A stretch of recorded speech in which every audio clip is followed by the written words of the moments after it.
I remember this day story. We were traveling somewhere and we were on a plane, and I leaned over and I just asked him, I said, "Are we rich?" And typical my dad's comment was like, "We don't talk about money. Your shared passion doesn't have to be your profit center." I think a lot of people look at their parents and relate to them by what they've done. I'm not a Gen Z. I'm not an inheritor, inheritee. I'm a steward. And what does that actually mean? I know in my heart that there's so many ways to be a steward of things that you've inherited to make the world a better place. Hey there, and welcome to Your Next Gen Friend, a successor's guide to business transition, a podcast for figuring out what's next in or beyond your family business. I'm Andrea Carpenter, transition strategist and second gen. Around here, we talk about the real stuff, family dynamics, identity, leadership, wealth, and how to define success on your own terms. Here's to finding your own way forward. I'm so glad you're here. Welcome back to Your Next Gen Friends. So excited to be here with Alex today, another wealth inheritor. Alex, you're the youngest of four. Maybe you can give a little bit of background on you, your family, and what brought you kind of to where you are today. Yeah, well, thank you for having me. It's an honor and a privilege to be able to share what we've gone through as a family and hopefully provide some wisdom and insight over the years for your audience. But yeah, so as you mentioned, youngest of four boys. We have family-wise been in the oil and gas, real estate space. You kind of name it, very diversified, different asset classes. But growing up, we didn't come from wealth. We weren't poor by any means. We were definitely taken care of. But the wealth really came into play in the last 15 years or so for us as a family. And so for me, I was actually born in Tulsa, Oklahoma. That's where my dad started his first oil and gas company. And then parents ended up getting separated. And so grew up most of my time in Orlando, Florida. And so spent a lot of time in looking around, trying to figure out what my identity was, how I fit into this unique family structure that was being created. But we grew up in a household that was very much prioritized providership from our dad. And for us as four boys, it looked like very much kind of not getting out of line, if you will. And so it was make your bed, do your chores, that sort of stuff, and don't get in trouble. But we always have this unique offering of seeing our dad, who's very entrepreneurial and really enjoyed laying a great foundation for us. And so, yeah, since then, it's been a fun journey to understand wealth and what does it mean and not let it assume your identity, but at the same time using it as a tool to really advance things that are important to you and important to the world. Yeah. And so in your family, did you ever have a role in any of your dad's businesses, or was that kind of a separate thing for you? No, that's a good question. I never took a formal role inside of the for-profit entities. And so being the youngest, I got to watch my brothers navigate that journey. We had a family rule that right out of college, if you wanted to come work back for any of the companies, you could do it for 2 years and then you had to leave. And that was something that I probably thought I was always going to do, but never got the opportunity to. And that's because God had very different plans for me. And so I've been watching as the wealth's been created over the last, as I said, 15, 20 years. And God had a different journey for me. And that looked like actually going and working inside of our philanthropy efforts over in Africa. And so got to experience and see the relational dynamics that come from working with your dad and what that meant for my brothers and the pros and cons of that. But ever since we stopped and really sold out of a lot of our operating assets, we've been much more of an investment vehicle now. And from that's a different lens. That's a different way of taking on a relationship in terms of how it relates to your dad and what we're doing and how we're thinking about what's next. And so, it's been a journey, but didn't take the traditional pathway of, hey, come over and lead this business unit, and then we'll move you into the boardroom. It was a very different journey for me. Which I think is really important because of Next Gen's listening. Sure, some are sitting in those seats where they're getting ready and they want to take over tomorrow. Like I'm the oldest. I don't know. I feel like sometimes it's a trope that you get for some of the older kids, but like you're sitting here and you're waiting, right? And you're getting ready to want to take over and more of this arm. And for you, it was a little bit different. maybe in terms of like the point in your life, when did you start to understand what your family had built and what that would mean to you and how that was going to impact your life going forward? And then we'll certainly jump into the role that you ultimately ended up taking in a little bit. Yeah. I think I remember this vague, I don't know where we were going, but this story, we were traveling somewhere, we were on a plane, and I think my dad was sitting either in front of me or behind me. And I leaned over and I just asked him, I said, "Are we rich?" And typical, my dad's comment was like, "We don't talk about money." And it was kind of like the start of that was like realizing, there's probably a little bit something different here. Cause my buddies from public school, they don't go on vacations like we did, and they're not going to this place over here and doing all these different things.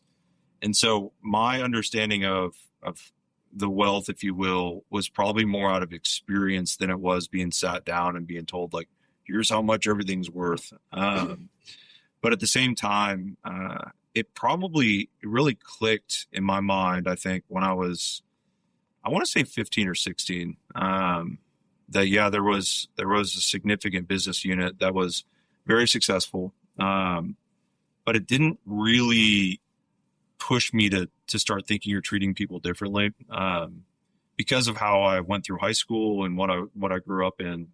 I had a very, very broken view of money, and I used money in a lot of ways to just accumulate the things that I thought were cool, and friends and cars and shopping and all this stuff. And this is when I was 15, 16 years old.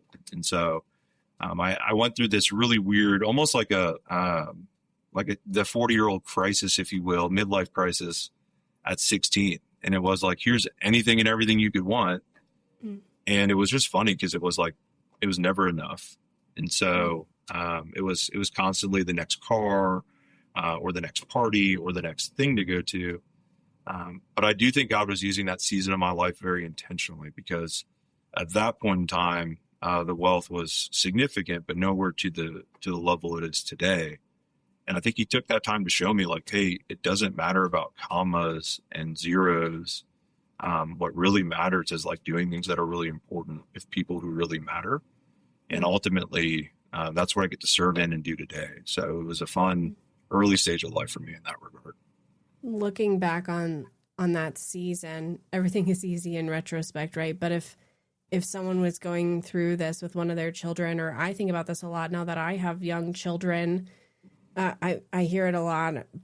Both of our dads are in the like Tiger 21 circling world. Like I always hear, I don't want my kids to be entitled.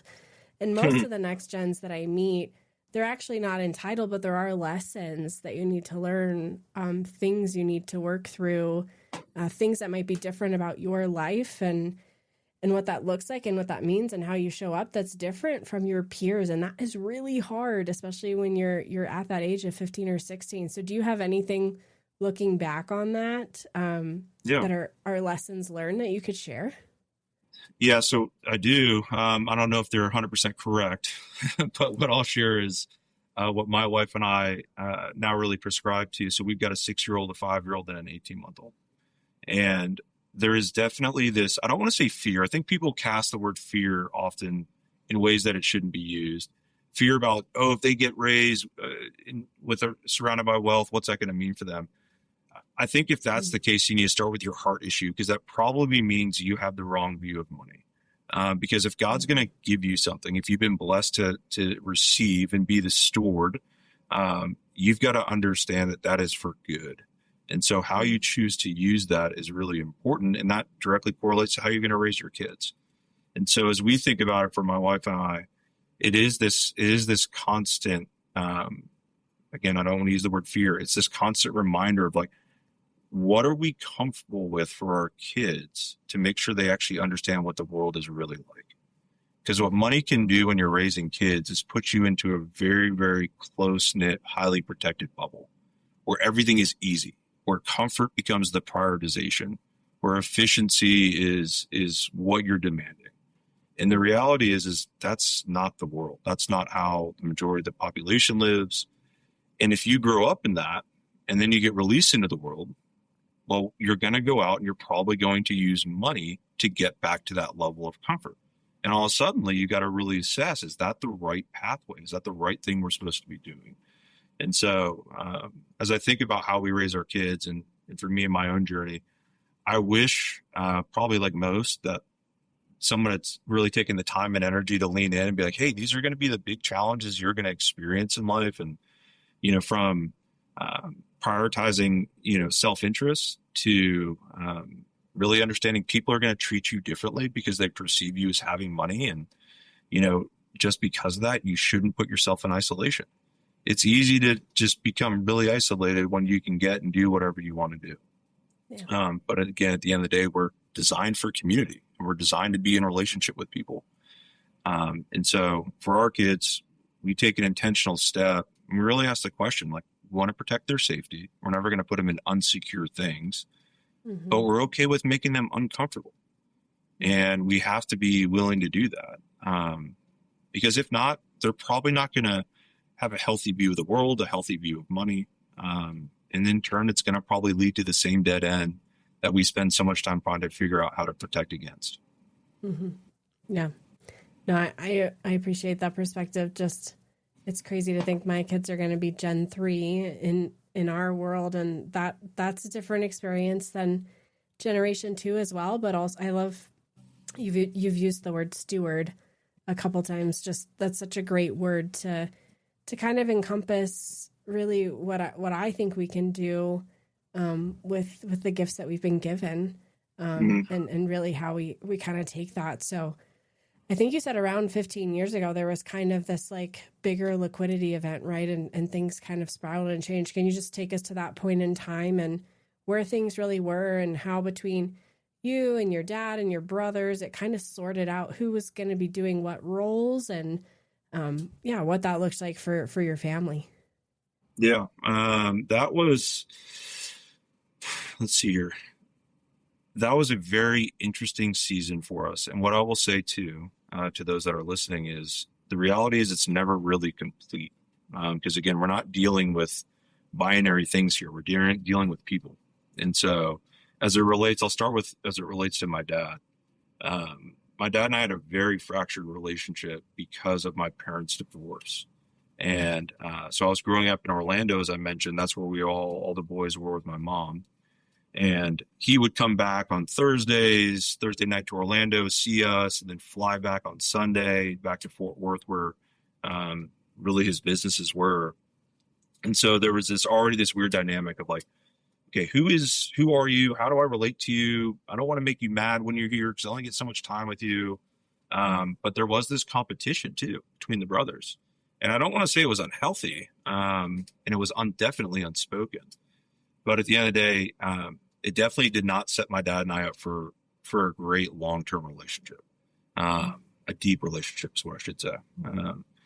And so as we progress over the years, I've learned to really take stock of the things that I admire about my dad, the things that I am grateful for that he demonstrated to us. And at the same time, really push against the victimization of our past, where it's you weren't there for my baseball games and you didn't come to this thing and you never had this talk. It's I can be bitter about that and angry about that. But at the end of the day, it doesn't add any value to us having a healthy, cohesive relationship going forward. Mm-hmm. And so it took a long time, a lot of counseling for him and I and all of our brothers, or all my brothers, to really sit there and say, do I really forgive you for what we went through? And again, I understand how it sounds. It's you guys had a great childhood, and we did. We did. There's no question about it. But it's also not true to say that we had the best childhood. There was a lot of gaps in it. We never got modeled healthy marriage. We never got modeled healthy father-son dynamics. We never got modeled, hey, how do you forgive someone? Mm-hmm. How do you have healthy conflict resolution? And so there's just a few of the things that we've worked through over the years. But as we think about it, it's exactly what God wanted. And at the end of the day, I don't think we should take stock and throw the baby out with the bathwater and say, you didn't do this, and so I'm going to be mad at you still. Mm-hmm. Because I think that generation, as I look around, and I see a lot of my friends who are similar positions. I think the generation that our parents grew up in, that's what they were told. It was like, go and be the best provider you can be and go set your family up for just insurmountable, unbelievable success. And a lot of them did it. Mm-hmm. And the sad part is now they're dealing with the consequence of it, which is having to understand their relationships with their kids and even their grandkids now. And so I think for us, as we go forward, again, it's taking an understanding and a stock of what went well. What would I do the same? What would I do differently? What would I not do? And what would I do more of? And so like a practical example is, and it sounds kind of silly, but it's like, man, be home at 5:30. Like just be home. And it doesn't matter if it's being home for dinner or being home just because there's stuff going on at home, but just be present. And when you're home, be present because your present is important. Your presence is important. Not let me be home and be on work calls, or let me be just blowing up my email and texting away on stuff. That is easy to do. But at the end of the day, if that's what we witnessed, it's really hard to push against that. And you have to take a long, hard self-awareness, self-reflection, say, man, I'm just modeling this stuff differently, the same way, but differently to our kids. Yeah. You mentioned counseling. Was there any specific conversation that you remember having with your dad that sort of moved into like, what is this actually going to look like for us to partner and work together on the philanthropic work that you're supporting your family with now? Yeah, well, I think context is super important there because, and I have no problems talking about it, but how my dad and I became into a working relationship was not in any way by my design. And so when I graduated from college, I graduated from a small school in Alabama called Sanford with an accounting degree. And from there, I thought it was going to be oil and gas or real estate. And so ended up moving up to Fort Worth and was here for about 3 or 4 months and was like, oh, I'll kind of work myself into a job, if you will. Well, again, God had very different plans. And so in September of 2012, I ended up getting a DUI here. And it was this moment of, again, self-reflection of just being like, okay, God, what are you doing here? At that time, it felt like the worst day of my life. I now say it's probably the 4th or 5th most important day of my life outside of the day I got married, the day I accepted Jesus and our kids' births. Yeah. But looking back, what that led to was a plea agreement with the judge where I was going to go live in Africa for a year. And it was with our family foundation, doing work in Uganda and South Sudan.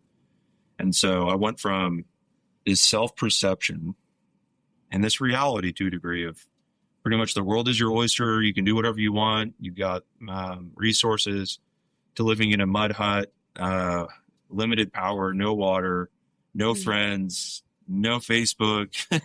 Money didn't really, and obviously it means a lot over there, but your amount of money didn't really matter because you can't buy anything. To coming into this relationship with Jesus where it was like, oh, this is who you are. And these are your people that you talk about in scripture. And what that spurred then on for me and my dad was, because he was so passionate about Africa, was this shared passion. And if there's one thing that I would probably say to this audience, it's like, your shared passion doesn't have to be your profit center. I think a lot of people look at their parents and relate to them by what they've done, rather than saying, hey, what do we both genuinely care about? And let's lean into that. It may be philanthropy. It may be business. It could be hobbies. It could be sports. It doesn't have to be one thing. Yeah. But ultimately, that actually completely redeemed our relationship. And that's when I would say it wasn't some boardroom meeting where we're sitting. It was he actually come over to see me about 9 months into my stint over there. And we're sitting in front of this 120 person group of men and women who work for us. And he just leaned over, and it's the first time I remember saying, he put his arm on my shoulder and he said, hey, I'm really proud of you. And I was like, whoa, like, what do you mean? Like, because it was weird. I mean, it was like, you mean like the fact that I got a DUI that led me to Africa, that led me to do all this, and now you're saying you're proud of me, not because I made this really good investment or I saved us a bunch of money. It's like, I think it was a moment for him to really see who God had created me to be, and not the person that he had wanted me to be. And that's what he was probably saying in that moment. And so that then set on so I've been at this organization now for 14 plus years. And God just used this work to grow us closer together in ways that if we were doing investing together or trying to make more money, it probably would have gone poorly. But he's protected our relationship because of what we get to lean into and do. Yeah. Yeah. And that's cool that you've been able to make such an impact in that space. Like, what have you been able to do because of that partnership with your dad and doing that work? Yeah, we focus a lot, as I said, in Uganda and South Sudan. And the work that we get called into is it's very challenging.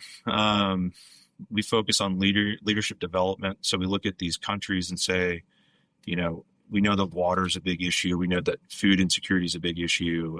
Justice missions are a big issue. They're all huge issues. But when you really boil it down, the lowest common denominator of a lot of why these issues aren't being solved is these places really don't have leaders who have been invested in a meaningful way. A lot of them come from their positions through nepotism or tribalism or war. And when you look at that, the outcome of what you'll get with a leader like that is why we have in Africa the way it is today. And so Africa doesn't need more NGOs, doesn't need more nonprofits. It needs leaders who are willing to step into the gap and really, truly take on the opportunities in front of them and solve them from the inside out. And so we looked around, didn't really see anyone doing that. There's a few groups out there that probably would fall into a similar line with us, but we just said, hey, this is a long-term mission that we feel really called to go and do. And so one of our students comes into our program. They're with us for 10 plus years, and they get this incredible experience to really move from unseen to unforgettable as they develop into amazing leaders across business, government, church, and ultimately leading their families well too. Yeah. And I know this is kind of how we got connected, because my dad heard your presentation about the work that you're doing, and he's like, it's all about next generation, which really is true, right? Yeah. I know there's next generation wealth inheriting or business successors, which is a lot of the audience of who's listening to this podcast. But I think the principles and the things that you're teaching and doing with your work, there's a lot of crossover. So do you have an inspirational story or two of the impact of really helping these young men and women become better leaders in Africa that might be inspirational for our listeners? Yeah, I mean, as I've leaned in and watched more and more over the years because of this job, the job that I do now, what has become clearer and clearer to me is there's actually not much that separates us. I'll say us as this Gen 2 or Gen 3 next generation of leaders from the men and women that we get to serve in Africa. When you peel back that onion, because everyone will be like, well, that doesn't really quite make sense. Yes, there's the geographic sense of it. There's the opportunity sense of it. But really what I mean by that is the heart posture and the desire. And so, these young men and women, they're coming from a very different background than we would be used to. But the first thing that we work on, and this would be the first thing that I would say to any of your listeners, before we do anything with academics or entrepreneurship, or what does it mean to lead others, is really getting your identity right. Because if that is misplaced, if your identity is not rooted in, for me, it's Jesus and in the faith that brings, then you're going to be susceptible to whatever way the wind's blowing. And that's the same for us too. If we're leading, family units or business units, it's all suddenly, hey, everyone's saying go left, and you're just going to go left. If you have a really keen sense of who you are and what God's designed you to do, you have a really honest conversation with the gifts you have,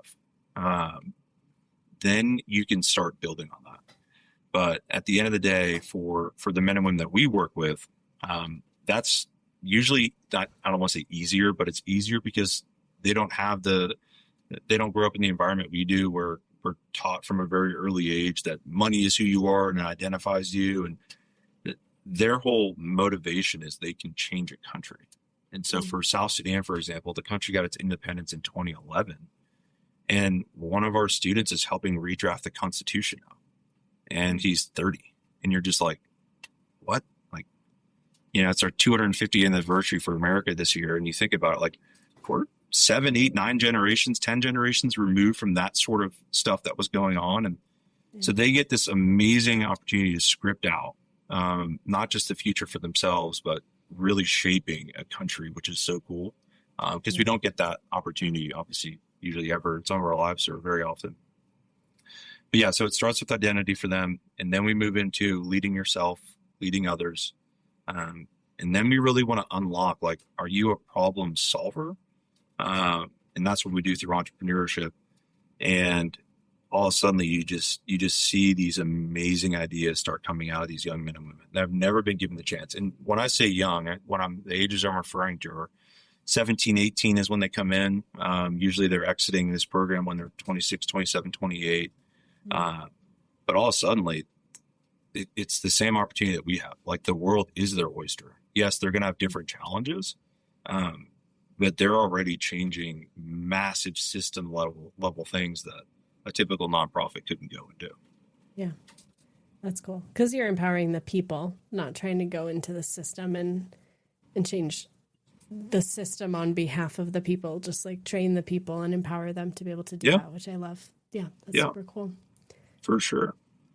I think you've talked a lot about faith today and the part that it plays.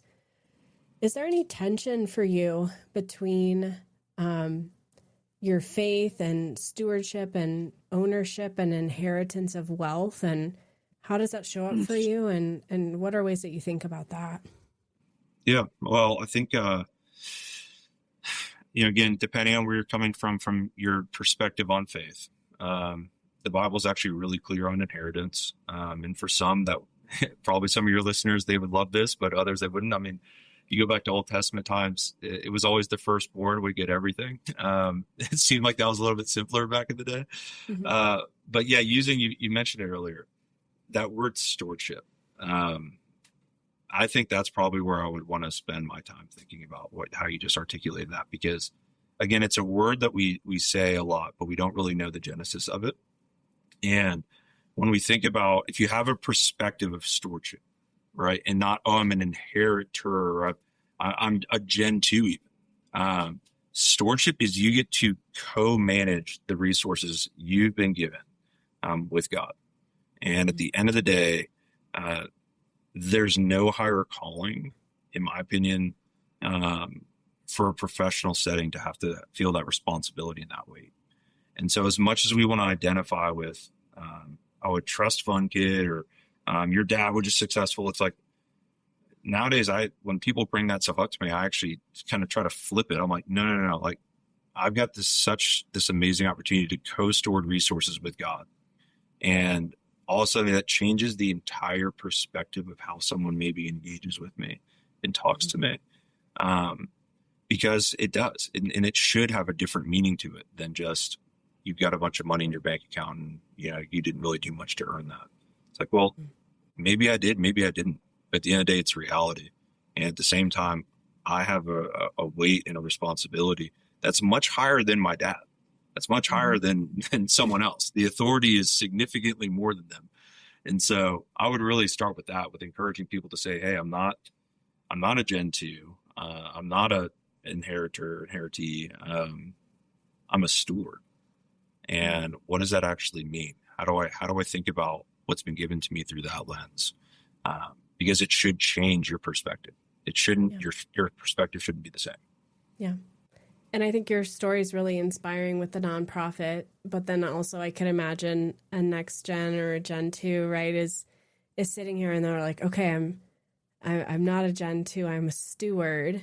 And they're like, but I don't have a nonprofit. What does that mean? So yours is coming out in one very concrete way, but I know in my heart that there's so many ways to be a steward of things that you've inherited to make the world a better place. Have you seen in your example, either with your family or people in your network who are amazing stewards of family wealth or family business that maybe aren't explicitly doing it through a foundation or a nonprofit? What are other ways that you see people being stewards of wealth? Yeah. Well, if it's just through the lens of being a steward when it comes to wealth, there are a lot of people out there doing a lot of great things. And I wouldn't ever talk against if someone's been called against doing something well, doing something for God and doing it well. What I would say though is, and this is again, just through this singular lens, is really what the nonprofits need is they don't need more people who just want to cut a check and really not care about what they're doing. Mm-hmm. I think the thing that we have to think about, and this is where I keep saying single lens, is when we think about a steward, it's not just your financial resources, it's your time, it's your network, it's your influence, and it's your wisdom. And at the end of the day, those are the things that I would say, if you put all those things down on a piece of paper and say, man, I'm giving away 100% of my money every year, I'm a steward, but you don't have any time to take meetings or interact with people who you get a chance to serve with through that money. If you're not being proactive about inviting others in to a cause that you're passionate about, if you're not looking at the financials and how that organization is doing it, you're actually probably missing it. Mm-hmm. Because I think for a lot of us, it's easy to just sign checks.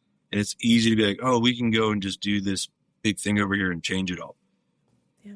But the reality is generosity is not just about how much money you give away. Generosity in itself is about seeing how the fruit of the spirits are going to be demonstrated through you and how you're going to grow in that. And when it's a weird statement maybe to say for people to hear, but the reality, I'll use a tangible example for us. All right. So for what we do in Africa, it would be much easier for us to say, let's go drill a bunch of water wells. Okay. There's a lot of groups out there doing it. It's a really good thing. People need clean water. There's no question about that. In fact, we used to drill water wells. So that's the reason I'm using this as an example. But at the end of the day, it was very simple. It was like, hey, this amount of money, we go put this water well in, people have clean access to clean water. And we know in about 10 to 15 years, it's going to break. And then the whole cycle starts over again. Mm-hmm. For us, when I think about the fruit of the spirit of patience, right? So for us to see a leader develop, all right, to take them from that 16, 17, 18 year age to really what we would say launched at 28, that's 10 years. Mm-hmm. And there's so much life that can happen in between then and there. There's so much stuff you cannot control. But what we realize is that God shows up when we are patient, and when we don't demand things. And what comes out of that is this amazing opportunity to see these men and women who now they are raising their hand and saying, we need to go solve the water crisis. We don't need, a group out of Texas to come and do that for us. And we're looking at them like, love it, guys. Like, go. And they're running after it. I mean, there's men and women through our program that are trying to figure that out for their communities and eventually will do it for their countries.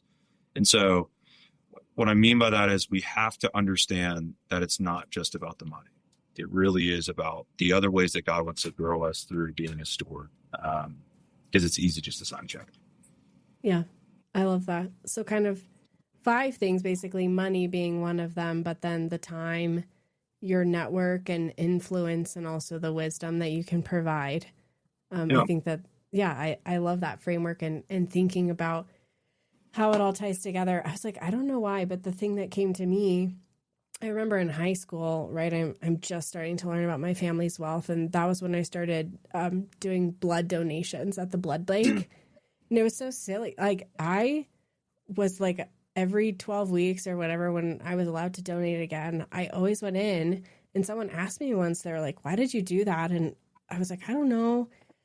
In retrospect, like when I think about it and when you put it like this, like that was something I could do personally from me, right? Mm-hmm. It wasn't like just a money thing. It was like a very personal thing that came from me and was going to be able to be used by someone else. And it's a very simple example. But I think as a next gen, especially even if, say, the family wealth is still tied up in an operating business, or your money's still like not accessible to you. Maybe there's a trust and you don't have access to that to do the financial pieces, to be able to look at networks and people that you've met and the time that you could spend on things that you care about. I love kind of reframing, making an impact through those lenses and the beautiful gift and privilege, right, that you have as a next gen to be able to impact on an even deeper level when you feel called to help in a certain area. So yeah.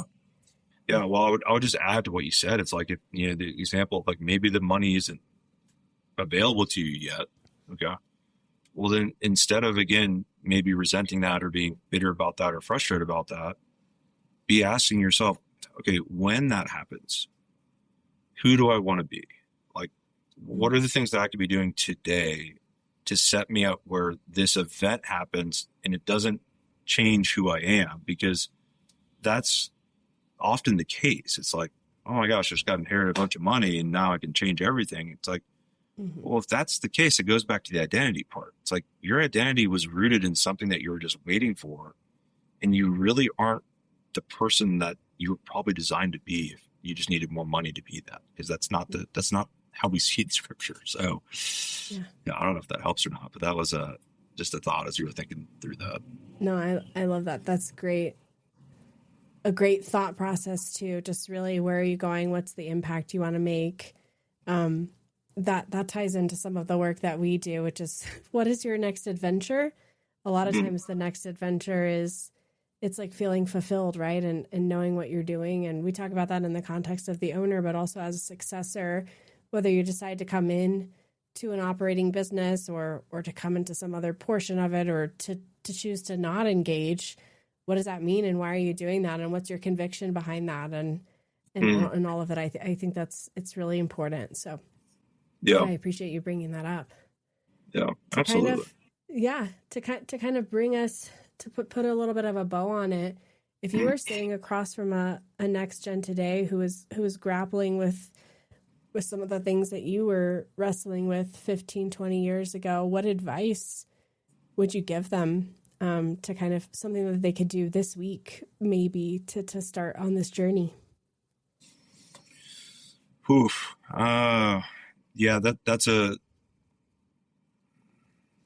I would start with this is, as I mentioned before, and in this, make sure you understand who you are before anything else. And if you're like, man, identity, what does that really mean? There's tons of healthy resources out there about really discovering what your identity is. But the first thing I'd probably say to them is make sure that whatever you're wanting to do or believe you're designed to do is in alignment first with God, and then your spouse, and then your kids. And I say that intentionally, not where it's not, I got to make sure my dad or mom is okay with that. Because I think we're so often, again, kind of pushed into this bucket of like our future's a little bit defined for us. It's like, oh, well, you should take this on and go do this. But the reality is that actually doesn't have to be the case, and I think I've shared with you in the past, it's like, it's really important you have a voice and a choice with what it is that you want to do with your future, and don't let others define it for you. Because you'll go out there and probably do it, and you'll probably do a good job of it. If it's like your mom or dad's like, hey, I want you to go take over the family business. But if you get in it and you hate it, and you start resenting what you've been called in to do and resenting what's been created, that's going to start leading to resentment with your parents. And that's going to spill over into resentment with your spouse and your family and your kids. And then your kids are going to start hating it. And so it's like, don't fall into this trap of believing that just because something's been done before you, you have to go and do it. The other advice I would give is, man, get some people around you quickly who will speak truth into your life and that know you. There's nothing more powerful than someone who you can trust, that doesn't have ulterior motives, that isn't tied to your inheritance or wealth, that you could ask, hey, is this a good thing or a bad thing? And they're going to give you an honest answer. Because I used to often think that there's no one else going through the stuff I'm going through or thinking about. And I'm like, no, there's actually a lot of people who are, and that's, like the resource you have here with this podcast. It's so good for people to know that. But at the end of the day, there's a lot of people who've dealt with the very similar stuff you're dealing with. And so, that would be my baseline, to start with that, to talk to peers. The next step would be is get some really good mentorship and counseling around you. Because it's going to be very hard. And 99% of the population is not going to be empathetic or understand, or present as resentful and almost angry at you. Yeah. And so having healthy people around you is really important, regardless of your bank account. And so start with that, and then really just process through decisions in a way that's ultimately leading you more and more back into who God designed you to be, not what the family wants you to be. Mm-hmm. I love that. I think you had a lot of good anchoring and stories today, just about who are you supposed to be as human being, anchoring that first. And then as you think about moving forward in life, the label is not, I'm an inheritor, I'm a G2, I'm a G4. That's not who you are as a person, because once you can anchor yourself in what you really know, then you can be a steward of the resources you've been given. And I just to put a nice bow on it, I think that could look so many ways. If you're called and the right thing for you is, I'm going into the business and I'm going to operate it, I'm going to be on the for-profit side. Businesses do so much good for the community and the people they serve. And there's a lot of amazing ripple effects you can do there. You could be more like Alex and end up in a philanthropic or foundation arm of supporting your family. You could be doing other work. I think about my youngest sister. She's a social worker, right? She has very hands-on, tactical things that she's doing with her patients and in our community every day. So there is no right or wrong path, only the path that's right for you and that fits. So I really appreciate everything that you shared today, Alex. Yeah, well, thank you so much for having me. I appreciate it. And just really grateful for this resource that you've been given a chance to go and do. And I can tell that you're doing exactly what God wants you to do. So I appreciate you so much, Andrea. Yeah, thanks. All right. Well, we'll see you next time on Your Next Gen Friend. Again, if there's any specific topics, things you want to hear about, people you would love to hear from, you can always send me a DM on Instagram. Thanks, and we'll see you next time. That's it for today. I hope today's episode offered some clarity, or at least a little company. If this resonated, I'd be so grateful if you'd share it with another Next Gen. While my podcast is for the successors, you can also check out its sister show, The Business Transition Roadmap, hosted by my business partner, Elizabeth Ledoux. There's lots of great material in business and family succession over there. I hope you'll take a listen. Be well, and see you next time.